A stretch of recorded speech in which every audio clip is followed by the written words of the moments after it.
다니엘서 11장 31절에서 35절까지만 제가 받들어 읽겠습니다. 군대는 그의 편에 서서 성서 곧 견고한 곳을 더럽히며 매일 드리는 제사를 폐하며 멸망케 하는 미운 물건을 세울 것이며 그가 또 언약을 배반하고 악행하는 자를 괴일로 타락시킬 것이나 오직 자기 하나님을 아는 백성은 강하여 용맹을 발하리라. 백성 중에 지혜로운 자가 많은 사람을 가르칠 것이나 그들이 칼날과 불꽃과 사로잡힘과 약탈을 당하여 여러 날 동안 쇠퇴하리라.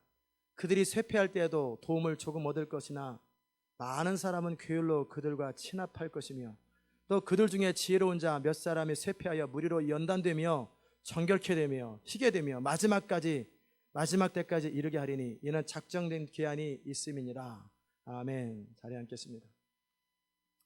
은혜로우신 하나님, 오늘 이 아침에도 주의 말씀 우리 가운데 들려주옵소서. 하나님, 우리가 이 땅을 살아가는 역사 운행의 법칙을 알게 하시고 그 과정 속에 우리가 어떤 역할을 감당해야 되는지 알 수 있도록 지혜를 부어 주옵소서. 감사드리옵고 예수님의 귀하신 이름으로 기도드리옵나이다. 아멘. 셰익스피어가 그 말을 했다고 그래요. 인생은 무대고 연출은 하나님이 하시고 각 사람은 배우다 라는 얘기를 했다고 그래요. 맞는 것 같아요. 인생이라는 무대 속에 사람들이 각자 역할을 감당합니다. 그러나 셰익스피어는 포커스를 뭐라고 뒀냐면, 지우세요. 셰익스피어는 그 포커스를 뭐에 뒀냐면 연출하시는 하나님이라고 하는 곳에 포커스를 뒀어요. 저는 오늘 그 연출하시는 하나님과 함께 무대에서 역할하는 배우, 그 두 관계 속에서 특별히 사람 부분을 함께 다룰 것입니다.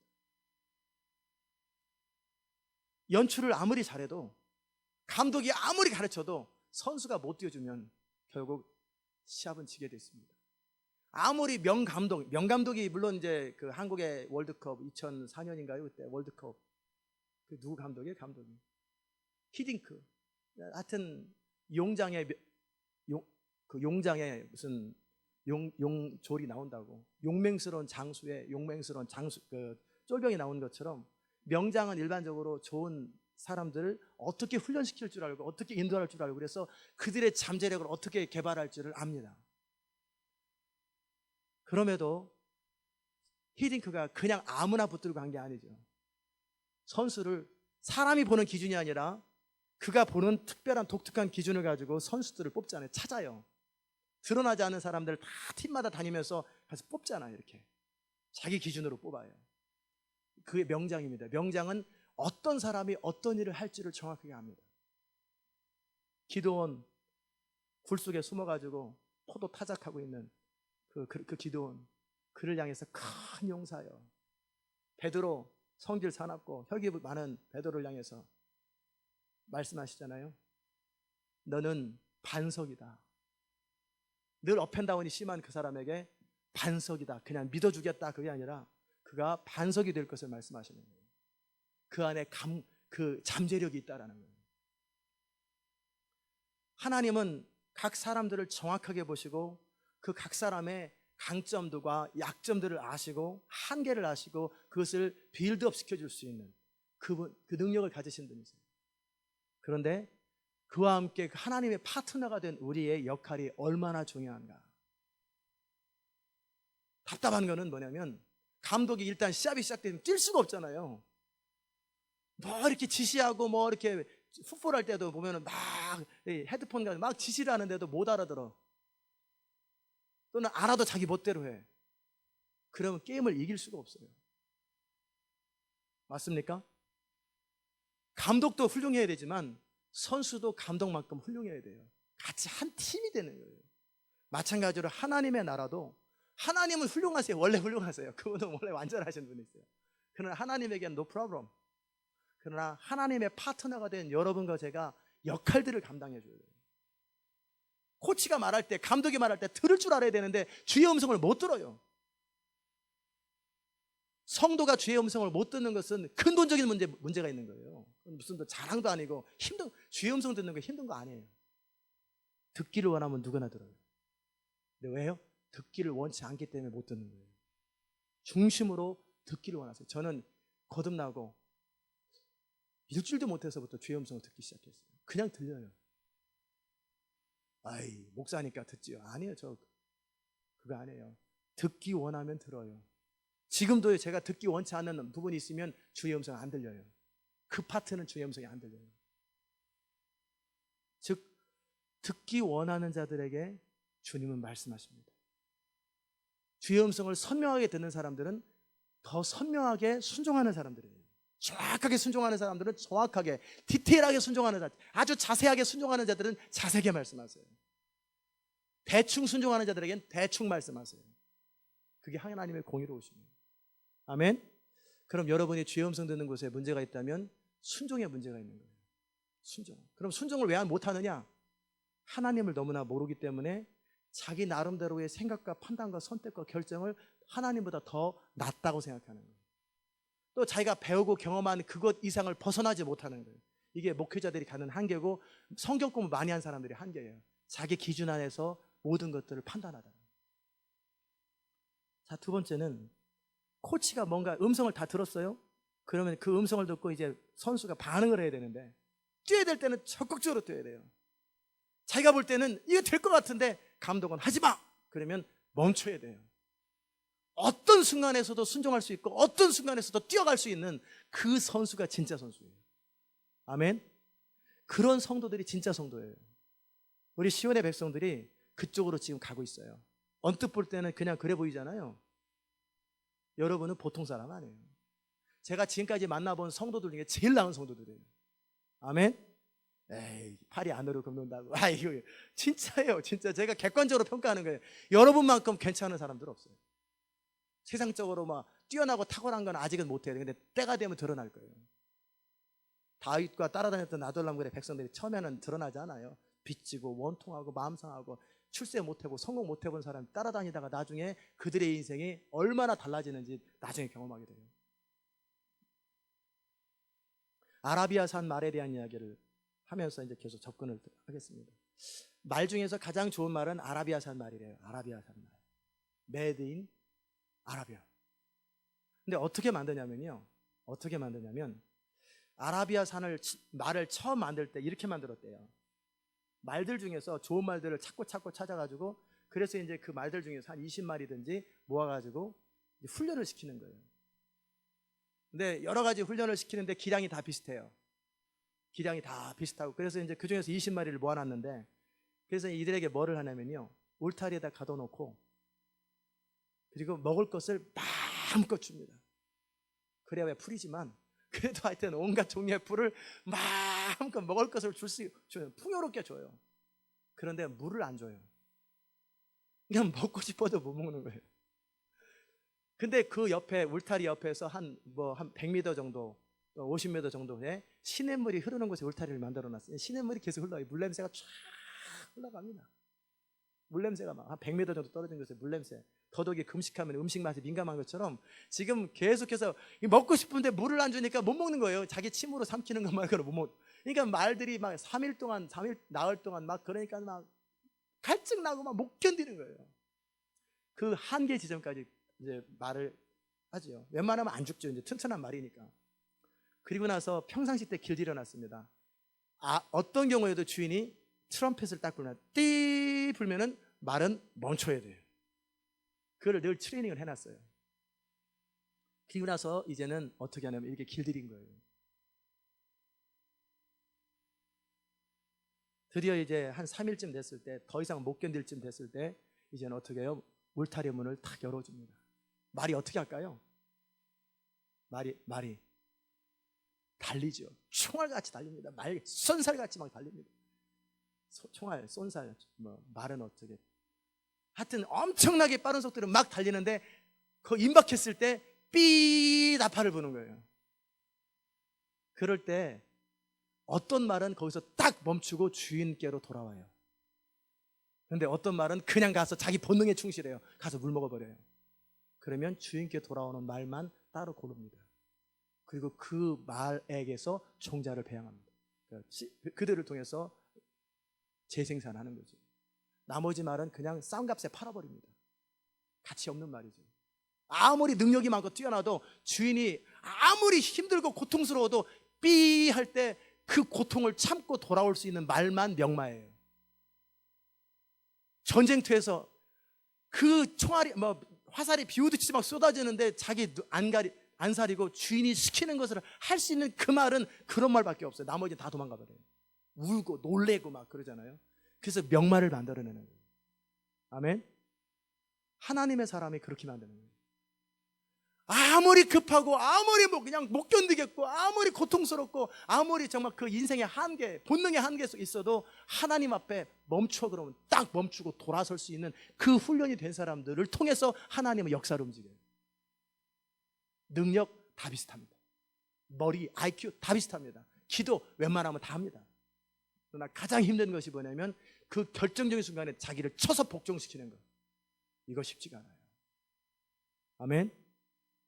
이 교회에서 제일 많이 제가 훈련시킨 게 바로 그 부분이었어요. 무조건 쳐서 복종시키는 거. 맞습니까? 그거예요. 그게 가장 중요한 게예요. 사울왕이 훈련이 안 됐다라는 건 뭐냐면 전쟁이 막 이렇게 임할 때 적군이 막 쳐들어와요. 급해요.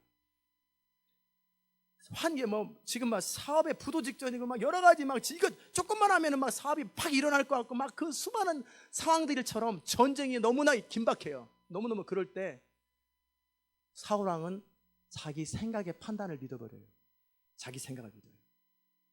자기 눈이 보이는 감각을 믿고 살아요. 그러나 다윗은 바로 그 중요한 포인트, 크루셜 포인트, 그 상황 속에서도 주의 음성을 들어요. 지금 자기는 쫓겨다니면서 지금 죽을 수밖에 없는데 하나님께서 아말렉 백성을 쳐라 그러면 치고 다녀요. 일단 자기를 드러내요. 블레셋 백성 치리니까 쳐요. 600명 가지고 그들을 쳐버려요. 이제 모처럼 쫓겨다니다가 어느 한 기부하라고 하는 그곳에서 쉬고 있는데 왠지 찜찜해. 너무나 고생했는데 동네에서 편하게 쉬니까 얼마나 좋아요. 근데 하루도 못 돼가지고 왠지 이들이 신고할 것 같은 생각이 들으니까 주님, 저들이 신고할겠습니까? 사울왕한테. 그랬더니 할 거라고 딱 말하니까 바로 나가버려요. 그 밤에 도망가버려요. 어떤 상황 속에서도 주의 음성을 듣고 주님의 판단을 믿고 갈 수 있는 다윗이기 때문에 다윗 왕국을 만들어내요. 아멘. 그것이 얼마나 중요한지 몰라요. 얼마나. 싸움은 다윗의 용사들이 싸움을 더 잘해요. 다윗이 한 번에 싸워가지고 골리앗 하나 이겼지 특별히 싸움했다는 누구 이겼다는 거 없어요. 골리앗 한 번 이긴 거예요. 나머지는 다윗이 보러 올라. 근데 그 다윗의 용사 가운데는 한 사람이 아무것도 없이 지팡이 하나 짚고 가서 적의 맨손으로 가서 사자를 이기고 800명을 이기고 어떤 사람들은 그 군대를 그 한 사람 때문에 못 지나가게 만들어요. 그 한 사람이 딱 버티고 있으니까. 이런 엄청나게 싸움을 잘하는 조자룡처럼 장비처럼 싸움을 너무너무 잘하는 사람들이 다윗에게 있지만 그들은 리더는 못 돼요. 누가 리더 되는지 아세요? 자기를 통제할 수 있는 사람. 어떤 환경 속에서도 자기를 절제할 수 있고 하나님의 부르심 앞에 멈출 수 있는 그 사람이 리더가 되는 거예요. 아멘. 아멘. 네. 제가 이 말씀을 왜 드렸냐면 시대 마지막에 하나님의 역사를 같이 감당하는 사람이 누구인가. 우리는 하나님이 그냥 한다고 생각해요. 또 안 믿는 사람은 옛날에 저처럼 무슨 하나님이 하냐, 하나님은 죽은 다음에 판단하는 거고 인생은 내가 알아서 사는 거야. 진, 인사, 대천명, 인간이 최선을 다하고 하나님은 나중에 판단하고 상 주는 거지. 인생은 내가 선택하고 내가 판단하는 거야. 이것도 틀렸고요. 인생은 하나님이 다 판단하고 결정하는 예정이야. 그것도 틀렸습니다. 장로교는 예정설, 감리교는 인간의 자유의지예요. 장로교는 모든 것은 그분의 주권과 선택과 판단에 따라 움직인다. 이건 장로교예요. 인간의 역할은 없다. 반은 맞고 반은 틀렸습니다.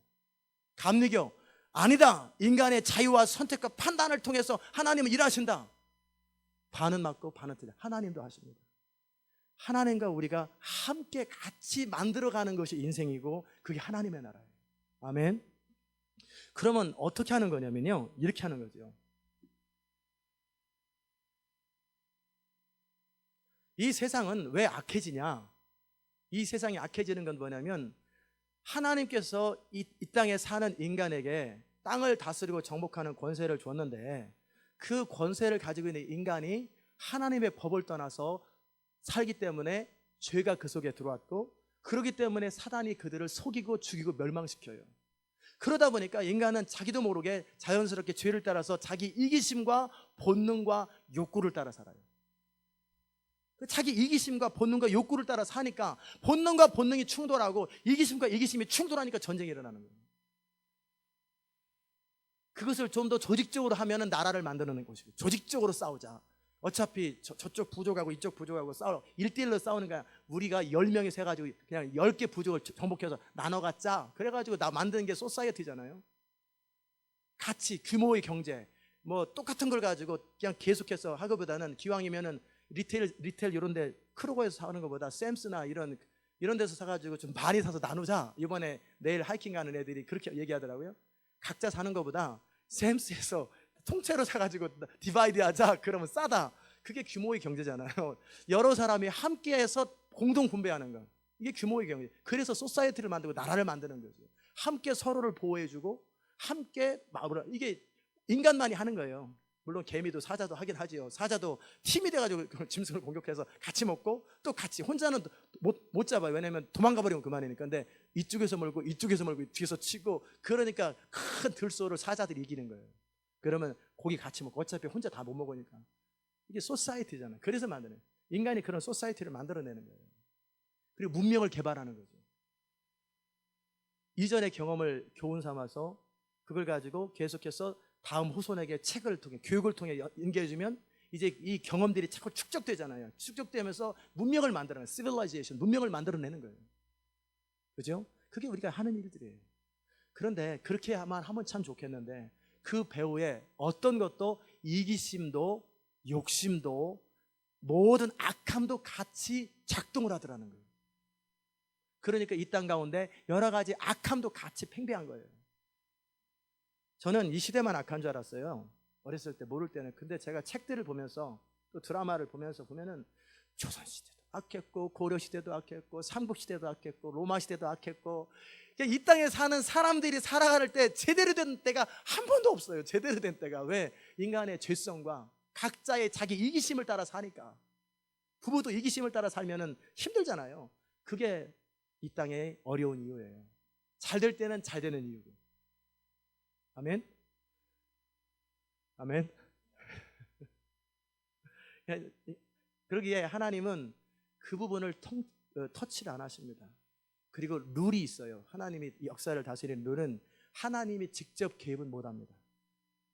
능력이 없어서가 아니라 원칙을 정했어요. 반드시 인간의 동의를 통해서만 일하시도록 하셨어요. 타이틀 매치와 똑같아요. 프로레슬링, 옛날에 기밀 같은 그런 거, 프로레슬링 이런 거 보신 분 계시죠?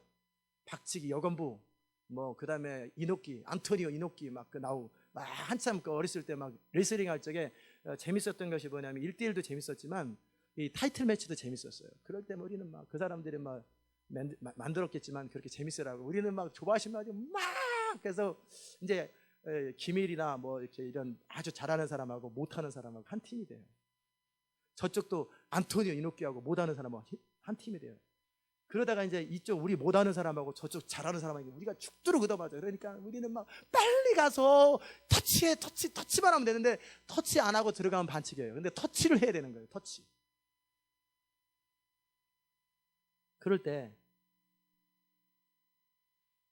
참 이제 재밌게 하려고 일부러 한참 맞다가 간신히 가가지고 어떻게 그걸 일부러 다 이렇게 서로 이제 계약을 맺었겠지만 재밌으라고, 어차피 프로 레슬링을 다 쇼잖아요. 그러니까 그렇게 했지만 진짜 싸움에서, 인생이라고 하는 진짜 살고 죽음이 결정되는 그런 싸움에서 우리는 하나님과 한편이고 적은 사단과 한편이다. 내지는 골리앗과 싸워야 된다. 그럴 때 우리는 끝까지 내가 해볼 거예요. 끝까지 내가 해볼 거예요. 죽도록 맞아요. 죽도록 맞는 거. 그래도 하나님은 개입할 수가 없어요. 그때 개입하면은요 어떻게 되겠어요? 우리는 하나님이 알아서 막아주시겠지, 역사해 주겠지, 역사할 수가 없어요. 개입할 수가 없는 거예요. 무슨 말인지 이해되세요? 반드시 우리가 터치를 해야 돼요. 즉 우리가 인격적으로 중심으로 원함으로 하나님 도와주세요라고 말을 해야 주님은 개입하실 수 있는 거예요. 주님 도와주세요. 중심으로, 그냥 립 서비스 말고 그냥 중심으로 나를 도와주세요, 개입해달라고 고백할 때 하나님은 역사하실 수 있어요. 아멘. 이게 인생의 원칙이에요. 눈을 들어 저를 보시기 바랍니다. 그럴 때 하나님도 역사를 주관하시고 다스리고 싶어요. 어떤 사람은 하나님에 대해서 또 인생에 대해서 오해해요. 모든 것을 하나님이 그 마음에 원하는 대로 역사한다고 믿는 사람들은요 뭐가 틀렸는지 아세요? 그러면 어떤 사람은 잘 살고 어떤 사람은 못 살고 어떤 사람은 능력 있게 살고 어떤 사람은 못 사는 게 그게 하나님의 뜻이면 말이 됩니까? 하나님이 사람 차별한 거지. 아니 누구는 구원받고 누구는 구원 못 받고, 그런데 그걸 가지고 지옥 보내. 그걸 모든 걸 하나님이 판단하셨다. 그럼 하나님이 책임이죠. 논리적으로 그러지 않아요? 모르겠어요? 맞으면 아멘 하세요. 네. 하도 반응이 없어요. 그냥 타조의 분들이 답답하겠죠. 아멘 좀 하시죠. 좀 아멘 좀 하시라고. 타조 분들도 그러더라고요. 여태 저랑 만나면 아멘들을 안 해. 이상하게 저만 만나면 아멘을 안 해. 그래서 타조에 있는 분들도 아멘 연습시키느라고 요새 제가 얼마나 애쓰는지. 그래요. 하나님은 공평하신데 누구는 잘 되고 누구는 안 되고 누구는 구원받고 누구는 안, 이거는 하나님의 공평하심에 어긋나는 거예요. 그렇다면 뭔가 우리 역할이 있더라는 거예요. 그러면 모든 것이 우리 능력에 따라 판단이 되면은 굳이 예수 안 믿어도 되죠. 자기 능력껏 살아야죠. 그렇다면 하나님과 우리 사이에 같이 가는 거예요. 같이 함께 하나님을 의지하고 하나님을 신뢰하고 그분의 뜻대로 살아가는 인생이 따로 있고요, 그렇지 않은 인생이 따로 있어요. 그렇다면 이제 이 부분의 결론을 말씀드리면, 여기까지 다 이해됐죠? 결론을 말씀드리면 뭐냐면, 하나님은 역사를 운행하고 싶고 역사를 다스리고 싶고 역사의 시대를 바꾸고 싶고 마지막 부흥을 이루고 싶고 역사를 하나님의 뜻대로 바꾸고 싶어요. 그러나 스스로 개입은 할 수 없어요. 물론 성령을 통해서 우리에게 감동을 주시고 부담을 주셔도 우리가 거절하면 그만인 거예요. 성령이 감동을 주셔도 인격으로 거절하면 그만인 거예요. 못하는 거예요. 안 합니다 그러면 그만이죠. 그러면 이 세상은 마귀가 속여가지고 마치 자기가 자기 인생의 주인인 것처럼, 근데 배후에 사단이 있어요. 어둠의 악한 영들이 그들의 이기심과 탐심과 욕심과 잘못된 생각과 문화와 가치관을 통해서 이끌어간다면, 그럼 이 시대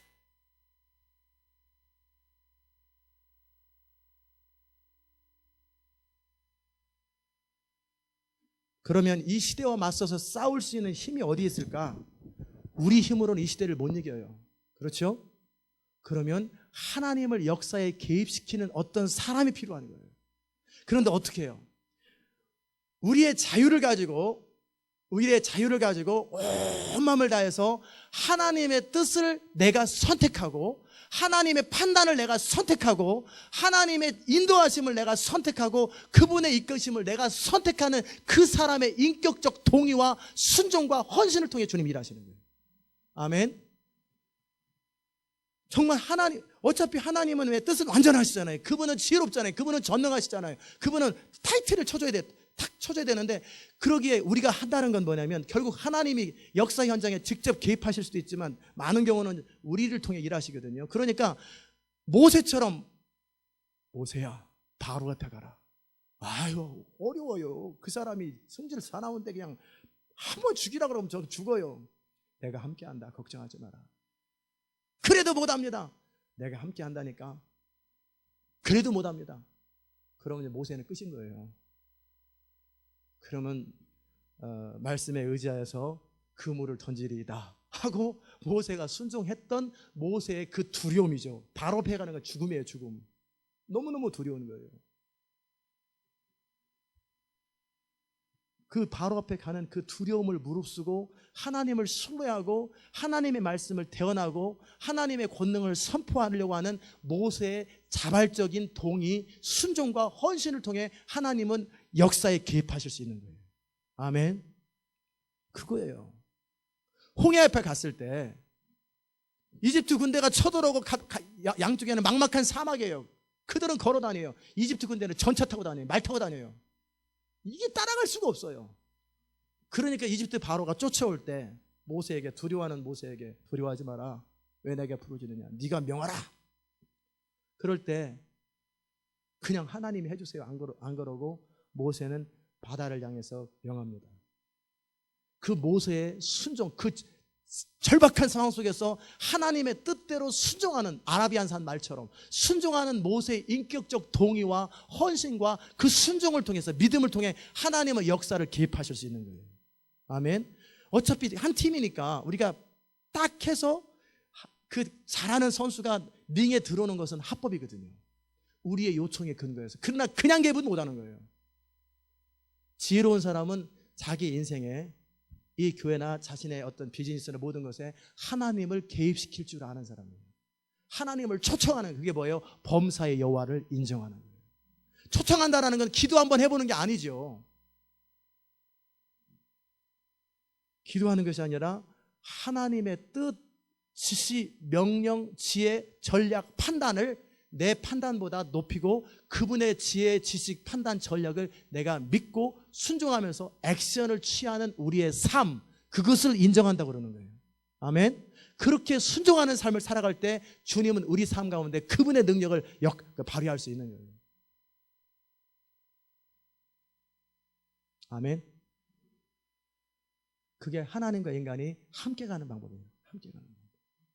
스스로도 아니고 하나님 스스로도 아니고 반드시 하나님은 인간의 동의가 필요해요. 인간의 기도가 필요해요. 인간의 요청이 필요해요. 그리고 하나님을 신뢰함으로 순종하는 믿음의 액션들이 필요해요. 그러게 도시를 밟는 것이 필요하고 선포하는 것이 필요하고 기도하는 것, 그때그때 성령을 따라 전략이 부어질 때 그 전략대로 순종하는 것이 필요해요. 그 사람은요, 세상에서 그 똑똑하고 뛰어나고 잘난 사람보다 더 위대한 거예요. 아멘. 아멘.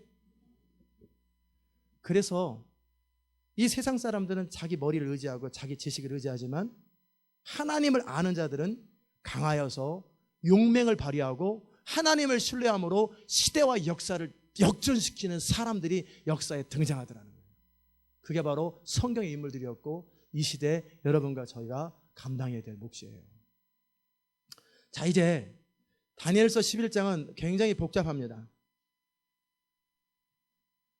어려워서 복잡한 게 아니라 뭐 때문에 복잡하냐면 내용이 너무 많아가지고 복잡한 거예요. 역사에 150년 동안 있었던 역사들을 그때그때들을 너무너무 설명을 해놨는데 언뜻 보면은 사람들은 오해를 해요. 이거는 어떻게 이렇게 너무나 정확하고 디테일하게 하나님이 말씀하실 수 있을까? 그래가지고 어떤 사람들은 다니엘이 쓴 게 아니라 다니엘은 이런 것들이 있기 직전에서, 아니면 한참 전, 몇백 년 전의 사람인데 아니라 역사가들이 다니엘이 썼다고 거짓말하고 자기들이 후세 역사 보고 기록한 것이지, 이렇게 말하는 사람이 있을 만큼 너무나 정확하게 역사가 하나님이 명하신 대로 이루어지더라는 거예요. 그러나 제가 미리 사전에 말씀드린 것은 이 제국과 사단과 이 세상의 사람들은 자기 나름대로 이렇게 역사를 운행해 가지만 그 역사를 그때그때 변화시켰던 사람들의 무리가 있더라는 거예요. 그게 하나님의 사람들의 무리라는 거예요. 그것이 이 성경에 나옵니다. 자, 여러분이 연필을 가지고 하셔도 좋고 그냥 읽어보셔도 좋고요. 다 이해하고 알려고 하지 말고 그런 게 있는가 보다 이렇게 생각하시면 좋겠어요. 1절 보십시다.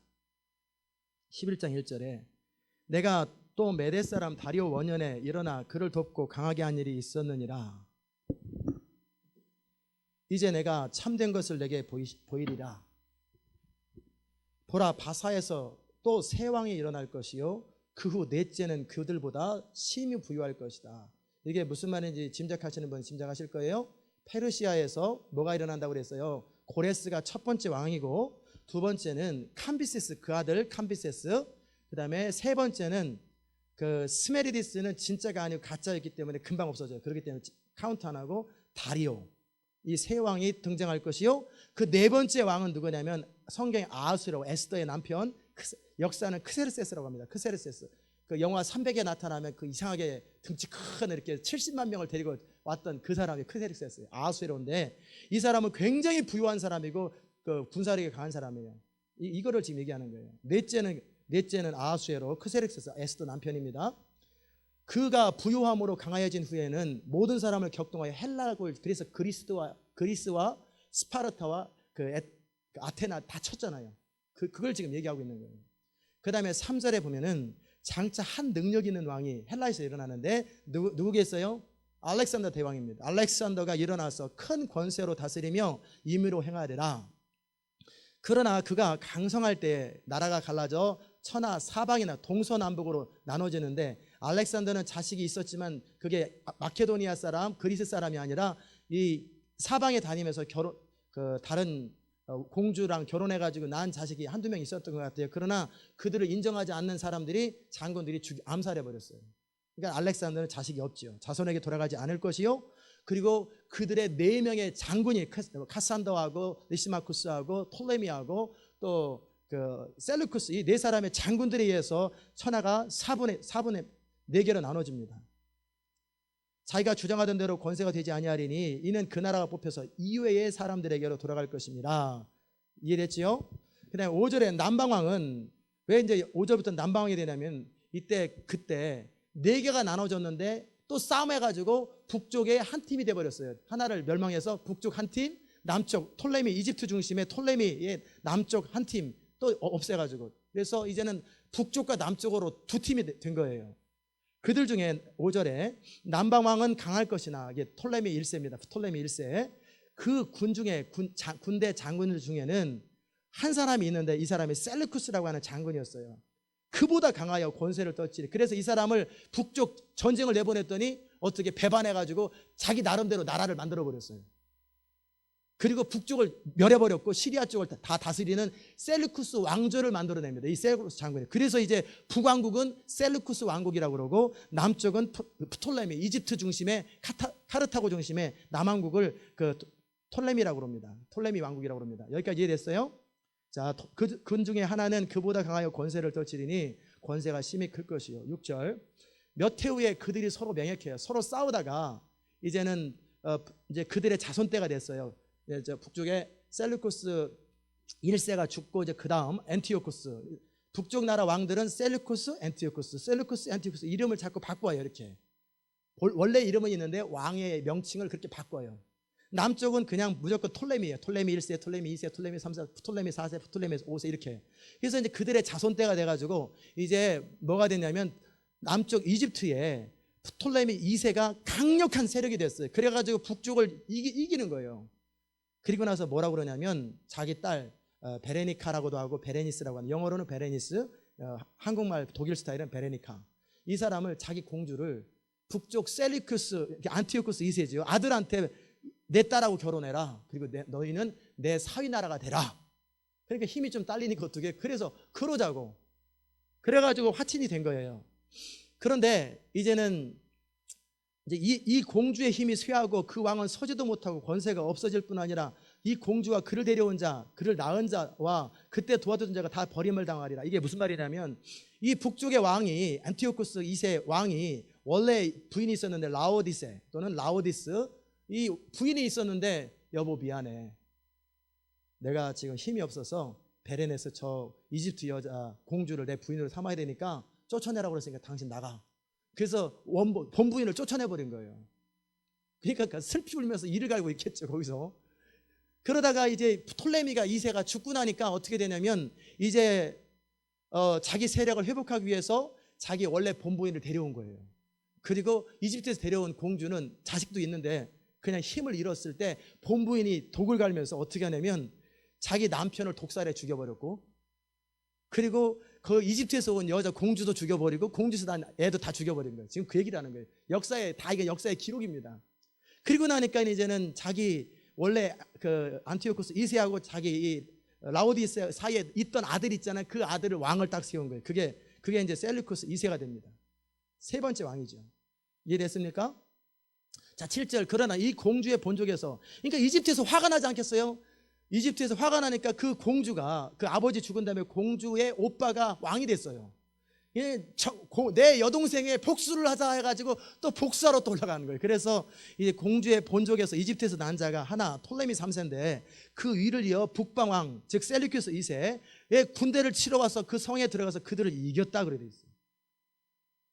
8절. 그 신들과 부어 만든 우상들과 그 은과 금의 아름다운 규를 다 노력하여 이집트로 가져갈 것이요 몇 해 동안 그가 북방왕을 치지 아니하리라. 이제 이겼으니까. 그리고 9절에 보면은 북방왕, 북쪽의 왕과 남쪽 왕이 북방왕이 남방왕 나라로 쳐들어갈 것이나 결국은 해결 못하고 화만 나고 그냥 돌아갑니다. 해프닝으로 끝났어요.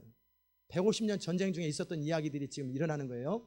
자, 10절에 보면 그 아들들, 이제는 셀루쿠스 2세, 이제 세 번째 왕의 아들들이 이제 셀루쿠스 3세인데 와 안티오코스 3세, 이 아들들의 이름을 셀루쿠스 아니면 안티오코스로 만드는 것 같아요. 그래서 이 형제들이 힘을 합쳐가지고 전쟁을 준비해가지고 이 헬라 쪽에, 아니 헬라가 아니라 시리아 쪽 북쪽에 있는 사람들이 다 모아서 군대를 모아가지고 물에 넘침같이 나올 것이요 그가 와서 남방왕, 이제 그 자손이 이제 톨레미 4세의 견고한 성까지 칠 것이요. 11절. 남방왕은 크게 도하여 나와서 북방왕과 싸울 것이라. 북방왕이 큰 무리를 일으킬 것이나 그 무리가 그의 손에 붙임받으리라.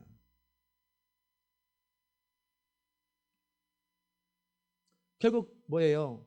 이집트가 이겼다, 남방이 이겼다라는 거예요. 잔뜩 형제들이 왔는데 결국 졌다라는 거예요. 이렇게 쫓겨갖고 그 12절에 그는 이집트 왕이죠. 톨레미 4세는 큰 무리를 사로잡은 후에 마음이 교만해져 수만 명을 엎드릴 것이나 그 세력은 더하지 못할 것이요.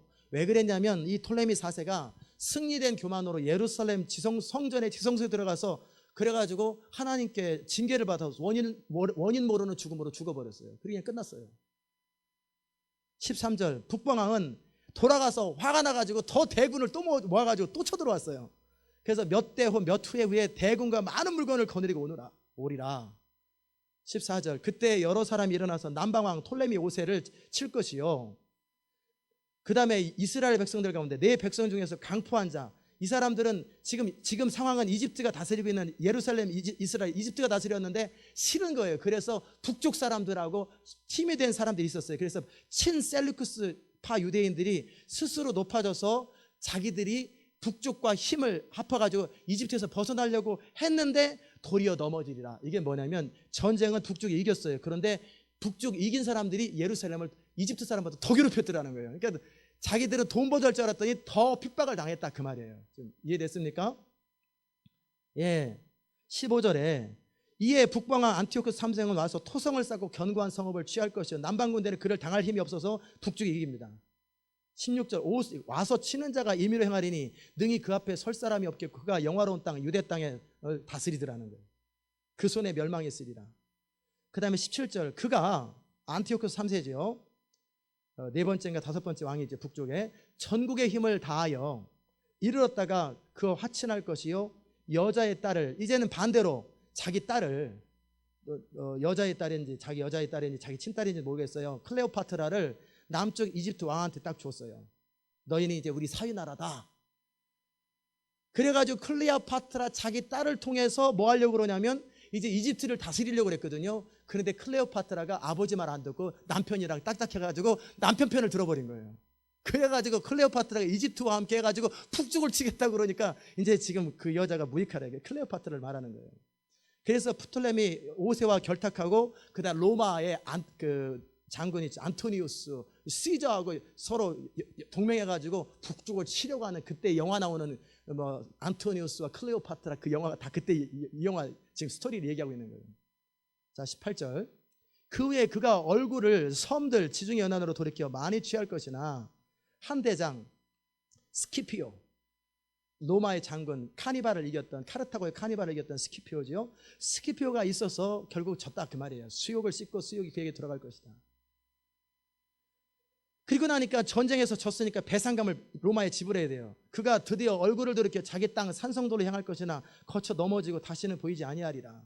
결국은 이집트를 치려고 딸까지 보냈고 전쟁을 딸이 이제 배반하니까 치러 왔다가 로마가 딱 쳐들어와가지고 그냥 이 이집트에서 로마에 원병을 요청하고 막 그러니까 그래가지고 스키피오가 왔어요. 스키피오는 이 김에 이 지중해 전체를 다스려야 되겠다. 로마가 그 목적으로 온 거예요. 그러니까 이 전쟁 비용과 재정 바닥난 재정을 메꾸기 위해서 뭐 모든 사원이란 사원을 다 약탈하다가 결국은 암살당합니다. 이 북쪽 나라 왕이. 20절.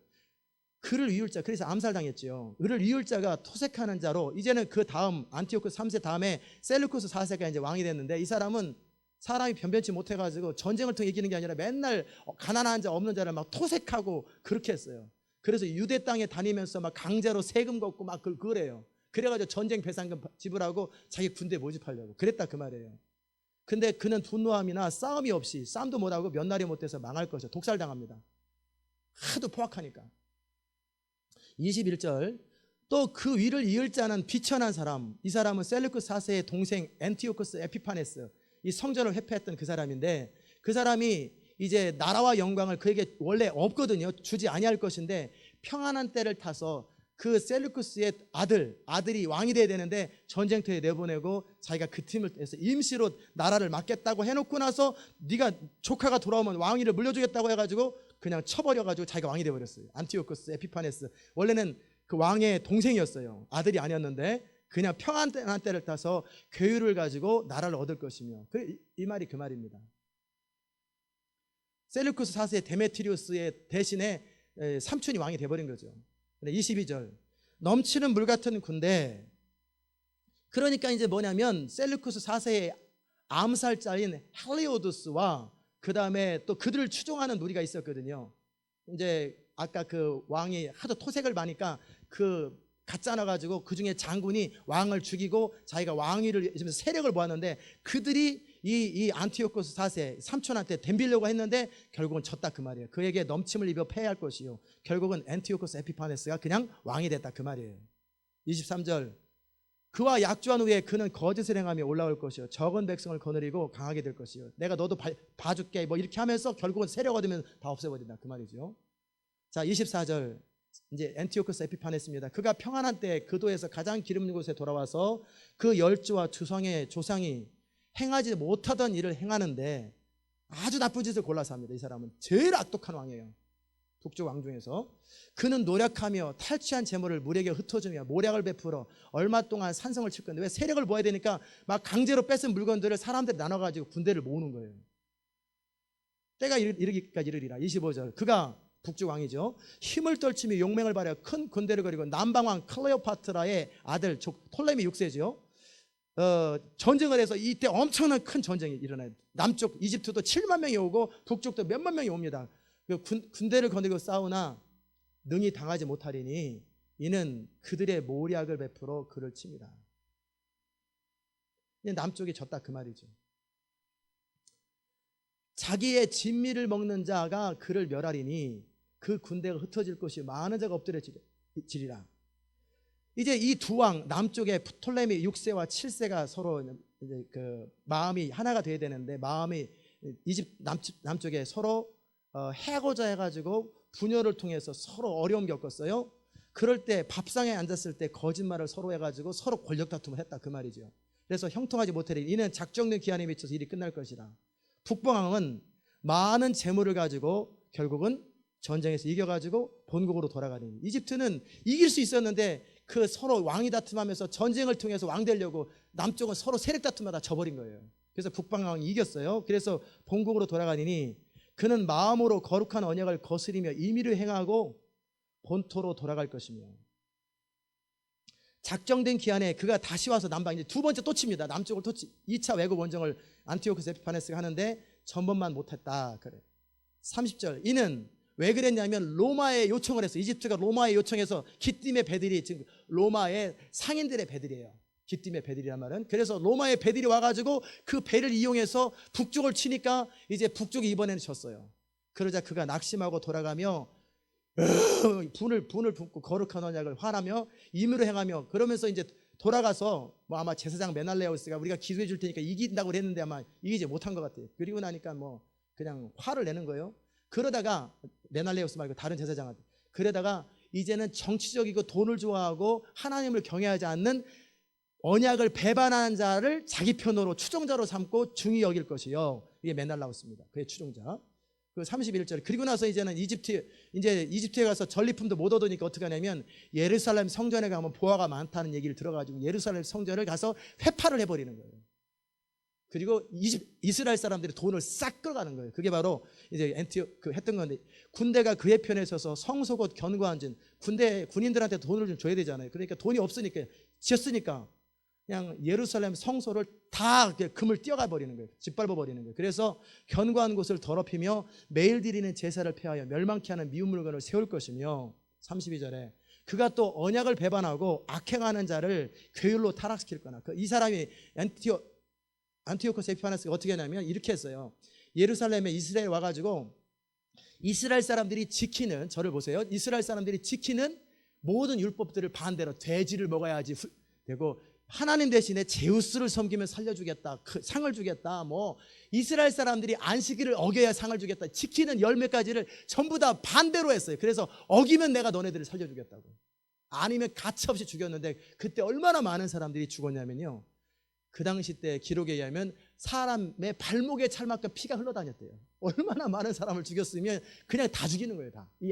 북쪽이 성질 나가지고 남쪽에서 못 이겼으니까 와가지고 화풀이를 이스라엘이 했고, 그러면서 이제는 모든 보물을 뺏어갔다, 그 말을 하고 있는 거예요. 이해됐습니까? 자, 32절 계속 봅시다. 그가 또 언약을 배반하고 악행하는 자를 괴열로 타락시킬 것이나.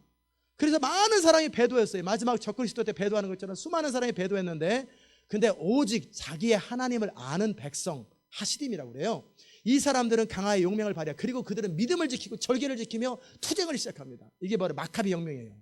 역사에 기록되는 마따디아라고 하는 제사장의 아들 주다 마카비 넷째 아들인데, 그들이 이제 세력을 모아가지고 이 북쪽 셀루쿠스 안티오쿠스 에피파네스 그 왕조를 거슬러서 막 투쟁을 하는데 3년인가를 투쟁을 해요. 3년을 투쟁해서 결국은 뭐냐면 성소를 탈환합니다. 그때 이제 로마랑 싸우고 막 그러다 보니까 북쪽이 지쳐가지고 그냥 에이 니네들은 신경 안 쓴다고 그냥 갔던 거예요. 그러면서 이들은 믿음을 지키면서, 자기 믿음을 지키면서 성소 예루살렘 성전을 탈환하고 성전을 다시 회복시킵니다. 이게 마카비 혁명을 말해요. 34절에 그들이 쇠퇴할 때에 조금을 얻을 것이나 많은 사람들이 괴율로 그들과 친합할 거예요. 많은 사람들은 북쪽 왕의 편을 들고 타락하지만 세력, 이제 유다 마카비가 몇백 명이나 몇천 명, 이렇게 몇백 명의 사람들을 얻을 것이나 몇만 명, 몇십만 명은 다 타락했다, 그 말이에요. 다 타락했다. 35절에 그들 중에 지혜로운 자 몇 사람 마카비의 군사들이 쇠퇴하여 무리로 연단되며, 점점 이들이 연단되고 정결하게 되며 희게 되며 마지막 때까지 이르게 하리니 이는 작정된 기한에 있음이라. 결국 하스몬 왕조가 출발할 때까지 이 어떤 어려움을 겪고 결국은 승리합니다. 제가 여기까지 35절까지 여러분에게 말씀을 드렸습니다. 되게 복잡한데 사실은 간단하죠. 그냥 북쪽 남쪽, 그냥 마치 남북전쟁 내지는 시민전쟁, 미국에서 일어난 것처럼 뭐 전쟁 스토리를 다 이렇게 150년의 스토리를 꽤 이렇게 기록해 놓은 거예요. 미리 몇백 년 전에. 근데 이대로 다 되더라고요. 이 모든 대로 하나님이 말씀한 대로 그대로 된다. 제가 이제 역사 얘기는 여기까지만 해도 될 것 같아요. 그냥 뭐 누가 누구냐 그런 거 생각하지 마. 그냥 북쪽과 남쪽이 전쟁하다가 이렇게 됐다 저렇게 돼가지고 막 됐다, 그래서 이렇게 됐다, 그 정도만 알면 됩니다. 다 알기 원하는 사람은 저한테 얘기하면 자료를 드릴게요. 여러분이 자료를 통해, 역사에 관심 있는 사람들은 이제 그 자료를 드리면 되죠. 그러나 이제 이 11장의 이야기는 150년 동안 일어나는 전쟁에 대한 기록들 가운데 나타나면서, 거기서 이제 중요한, 제가 마지막 결론처럼 말씀드리려고 하는 것이 뭐냐면, 서두에 말씀드린 것처럼 사단의 방법으로 사람들의 이기심과 죄성과 탐욕과 욕심을 통해서 사람들은, 그러니까 이 사단의 종이라는 증거가 뭔지 아세요? 누가 어떤 사람이 마귀의 종이냐면요, 마웨이 이런 거 부를 때 가슴이 찡한 사람들 있죠. 다 마귀의 종이에요. 마웨이, 나는 내가 알아서 살아, 나는 내 멋대로 살아, 이럴 때 가슴이 쫙 하고, 그래 서부 영화 딱 담배 탁 하면서 마웨이 할 때 그냥 저게 인생이야, 이게 다 속은 사람들이에요.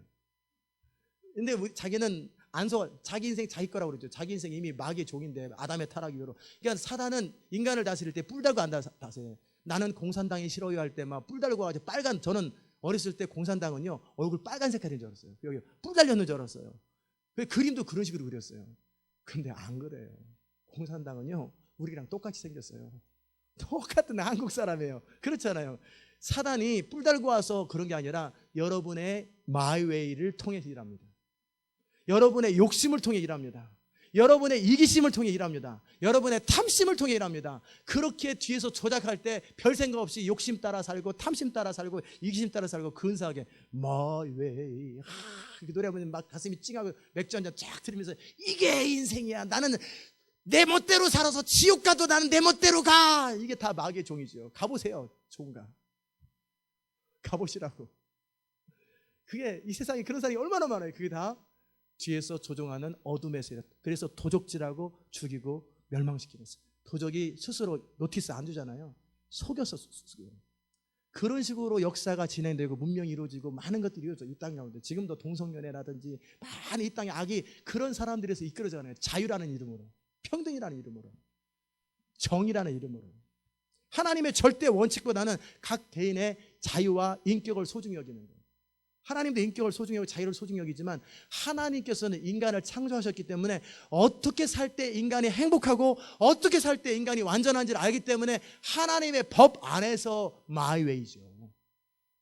우리 웨이는 뭐냐면 하나님을 신뢰하는 마이웨이, 내 스스로의 선택과 판단과 결정을 가지고 하나님을 신뢰하고 하나님을 순종하는 그것이 크리스찬 라이프예요. 아멘.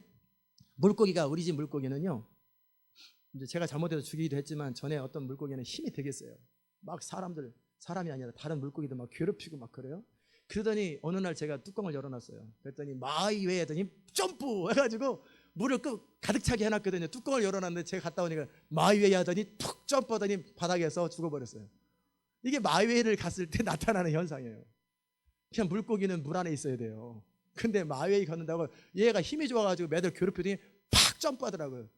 한 번은 제가 넣어놨어요. 근데 깜빡 까먹고 제가 뚜껑을 안 덮어놓은 사이에 마이웨이를 가다가 마룻바닥에서 딱딱한 시체로 굳어있는 것, 마이웨이 가는 사람들은 나중에 딱딱한 시체처럼 인생이 힘들고 지옥 갑니다. 그게 마이웨이 길이에요.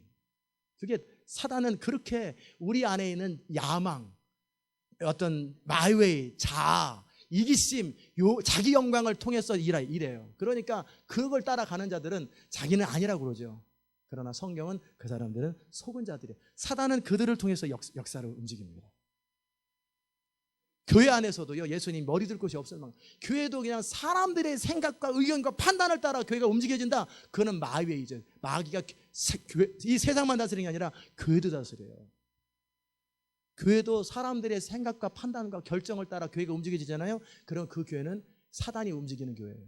명심하십시오. 우리 교회는 재직회라든지 무슨 만장일치라든지 다수결이든지 이런 거 안 합니다. 그 모든 것은 다 마이웨이에서 온 거예요. 각자의 선택과 판단의 조합. 그래서 모든 사람들이 한 명이라도 더 많은 사람의 선택과 판단을 중요히 여기는 게 민주주의잖아요. 기독교는 민주주의가 아닙니다. 기독교는 God's way, 하나님의 뜻과 원칙이에요. 마이웨이를 다니는 수많은 사람들이 다 속았는데 이제 이 시대를 바꾸는 사람들이 있는데 그 사람들이 누구냐면 자기 하나님을 아는 자들, 그 하나님과의 친밀한 관계를 맺고 하나님을 사랑하고 하나님과 교제하면서 이제는 내 생각과 방법과 전략과 지혜보다는 하나님의 생각과 전략과 방법과 지혜를 더 낮게 여기고 그분의 뜻, God's way, 나의 능력이 아니라 God's size work, 나의 노력이 아니라 하나님의 방법으로 살기를 원하는 그 사람들이 하나님의 사람들이에요. 그 사람들이 하나님을 아는 사람들이고 그 사람들은 하나님의 뜻을 이 땅 가운데 실현시키는 사람들이에요. 홍해를 가르는 사람이고 죽은 자를 일으키는 사람이고 바로왕에게 찾아가는 그 사람들이에요. 그것은 철저하게 나의 길이 아니라 하나님 앞에 항복되어진 우리의 의지. 그러나 이 의지가 없다라는 게 수동성을 말하는 게 아니에요. 적극적으로 하나님의 뜻을 목숨 걸고 순종하는 거예요. 죽도록 기도하는 거예요. 하나님의 뜻을 온 마음을 다해서 하나님의 뜻이 선포되었으면, 주어졌으면 목숨을 걸고 믿고 신뢰하고 살아가는 하나님의 사람을 통해서 시대가 바뀌고 역사가 바뀌더라는 거예요. 아멘. 의지가 약하고 무력한 사람이 훌륭한 일을 하는 게 아니라 의지가 강하고 강력한 사람이에요. 그런 사람이 훌륭한 일을 해요. 그런데 그런 의지가 깨어져야 돼요. 어떻게 깨어진 게 뭡니까? 에이 나 몰라 이게 아니라 이제는 내 생각과 판단과 결정을 따라 노력하는 것이 아니라 똑같은 노력, 나는 그보다 더한 노력을 하나님의 생각과 판단과 결정을 믿고 신뢰하는 일에 전력 질주하는 그 사람들이 하나님의 뜻을 이 땅에 성취시키고 하나님의 나라를 완성시키고 시대를 바꾸고 하나님을 역사에 개입시키는 사람이 바로 그런 사람이에요. 아멘. 이 교회가 그런 사람이 되기 원하고 또 이 말씀을 듣는 사람들이 그런 무리들 가운데 참여되기를 원하는 거예요. 그렇지 않은 모든 교회나 모든 것들은 뭐냐면 다 언뜻 보면 주의를 하는 것 같지만 사실은 그 배후의 역사는 어둠의 세력에 조종을 받고 그래서 무능해져 버리는 거예요.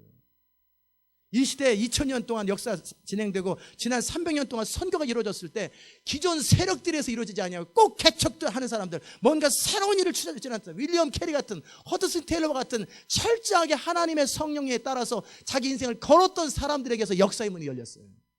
기존 세력들의 특징은 뭐냐면 오래된 술이 맛있다고, 구간의 명간이라고 늘 전통과 지금까지 해왔던 것들을 고집해요.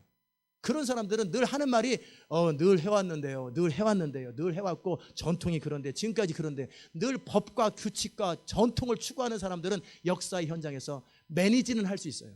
역사를 바꾸지 못합니다. 그 모든 시대 흐름을 뛰어넘는 사람은 새로운 포도주, 새로운 부대, 새로운 역사를 감당하는 사람은 새로운 하나님의 전략을 따라 살아가는 사람들이에요. 아멘.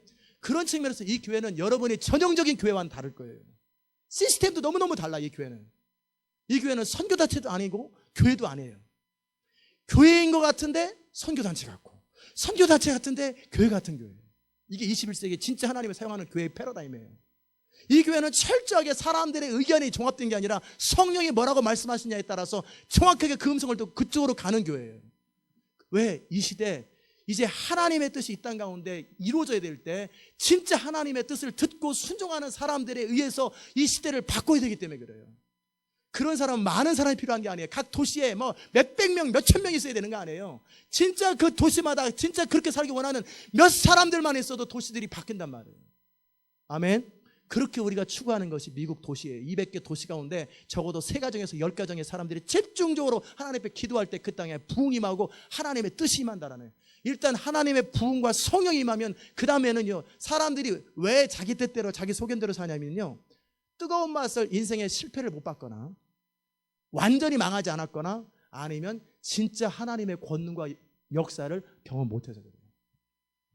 아무리 바알을 숭배하는 사람이라도 엘리야를 통해 하나님의 권능이 임하면요, 그들은 이제는 하나님 편을 들게 돼요.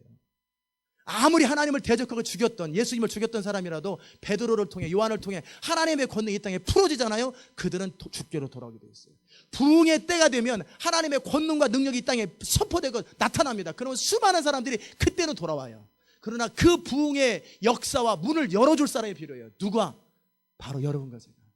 그 부흥의 문을 열어줘야 돼요. 그런 사람 누구여야 돼요? 철저하게 나의 뜻이 아니라 하나님의 뜻, 내 뜻은 하나님의 뜻이 내 뜻이고 내 의지는 하나님의 의지를 순종해 드리는 것이고 나는 어떻게 하든지 하나님의 선택과 판단과 결정과 그 모든 것을 온 마음을 다해 목숨을 다해 순종하는 그 사람의 선택과 판단과 의지죠.